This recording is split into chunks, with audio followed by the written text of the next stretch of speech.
यह कहानी एक सच्ची घटना पर आधारित है। बहुत समय पहले की बात है। हिमालय की गुफाओं में एक महान संत ऋषि आर्यन तपस्या में लीन रहते थे। उनके तप का तेज इतना प्रखर था कि देवता भी उन्हें आदर से देखते थे। ऋषि आर्यन ने अपनी पूरी जिंदगी ईश्वर की साधना और संसार की भलाई में समर्पित कर दी थी, लेकिन नियति को कुछ और ही स्वीकार था। स्वर्गलोक में इंद्रदेव ने देखा कि ऋषि आर्यन की तपस्या से उनके लोक की शक्ति क्षीण होने लगी है। उन्होंने अप्सरा माधवी को बुलाया, जो अपनी अद्वितीय सुंदरता और मोहिनी नृत्य के लिए प्रसिद्ध थी। इंद्रदेव ने उसे आदेश दिया, माधवी, ऋषि आर्यन की तपस्या को भंग करना तुम्हारा कर्तव्य है। उनका तेज स्वर्गलोक को अस्थिर कर रहा है। माधवी धरती पर उतरी।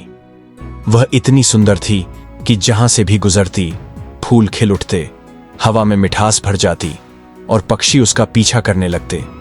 वह ऋषि आर्यन के आश्रम के पास पहुंची और अपने नृत्य से प्रकृति को भी मंत्रमुग्ध कर दिया।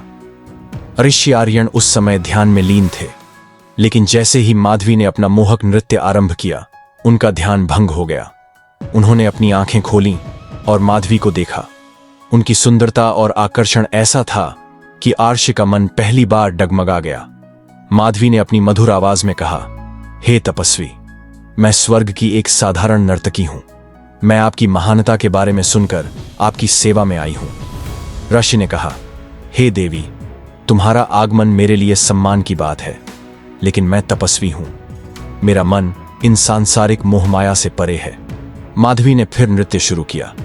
इस बार उसकी हर भंगिमा, हर मुद्राएं और भी अधिक मोहक थीं। आर्ष का हृदय विचलित हो गया। वह अपने भीतर एक नई भावना का अनुभव करने लगे। कई दिनों तक ऐसा चलता रहा। माधवी हर दिन ऋषि के पास आती और अपनी कला से उन्हें प्रभावित करती। धीरे धीरे आर्ष ने महसूस किया कि उनके भीतर एक आकर्षण जन्म ले चुका है। यह पहली बार था जब उन्होंने किसी स्त्री के प्रति ऐसा प्रेम अनुभव किया। एक दिन आर्ष ने माधवी को रोककर कहा, हे माधवी, मैं स्वीकार करता हूं कि मैं तुम्हारे मोह से बच नहीं पाया।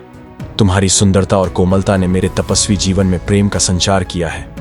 मैं अब अपने मन को और छल नहीं सकता। मैं तुमसे विवाह करना चाहता हूं। माधवी इस प्रस्ताव से चौंक गई।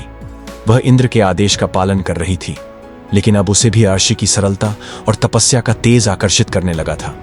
उसने सिर झुकाकर कहा, हे ऋषि, मैं आपके प्रेम को स्वीकार करती हूं, लेकिन आपको जानना चाहिए कि मैं केवल इंद्र के आदेश का पालन करने के लिए यहां आई थी। ऋषि मुस्कुराए और बोले, प्रेम में कोई छल नहीं होता माधवी। यदि तुम भी मेरे प्रति सच्ची भावना रखती हो, तो मैं संसार छोड़कर तुम्हारे साथ एक साधारण जीवन जीने को तैयार हूं। माधवी ने स्वीकार किया और ऋषि आर्यन ने अपने तपस्वी जीवन को त्याग कर माधवी के साथ एक साधारण गृहस्थ जीवन शुरू किया। उनका प्रेम अमर हो गया और उनकी कथा आज भी प्रेम और त्याग की मिसाल मानी जाती है।